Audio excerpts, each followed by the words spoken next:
Kushwaha, DJ Sonu Kushwaha, DJ Sonu Kushwaha. Dhekaha बाजार मोतिहारी, ढेकहा बाजार मोतिहारी, ढेकहा बाजार मोतिहारी। सुनो चाचा सुनो भाई, बात कहीं सबके समझाई, भूल के ना ललटेन जिताई। बिहार में ना विकास कराई, छोड़ छोड़ मौसेरा भाई। बैठल बारे पेट सुनाई, ऐठी ऐठी फंड की खाई। हवे ठगू काम न आई, कथा सुन ला लालू युग के। डीजे सोनू कुशवाहा, ढेकहा बाजार मोतिहारी।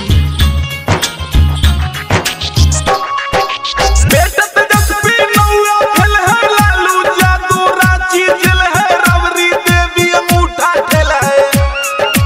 तेज प्रताप दिमाग का फेल है, ये परिवार कोई के न फेल है। ठीक से पहले घर चलाए, बाद में वो राजनीति में आए। लालू रीजन में दुख ही दुख है, कथा सुन ला लालू युग के। डीजे सोनू कुशवाहा, ढेकहा बाजार मोतिहारी। रंजय रौनक सुरेश दीवाना, सब कोई मिलकर कमल खिलाना है, अभी विकास कराना। भाजपा का सरकार बनाना, मोदी जैसा कोई नहीं है। बिहार को अपने स्वर्ग बनाना, भूल के ना जंगल राज लाना।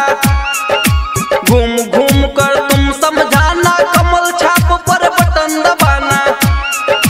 प्रसिद्ध है चारा घोटाला, यह कथा है लालू युग के। किसी भी प्रकार के प्रचार प्रसार विज्ञापन कैसेट के लिए एक बार संपर्क करें निशा डिजिटल रिकॉर्डिंग स्टूडियो, मधुबन, पूर्वी चंपारण। Contact number 9199425490।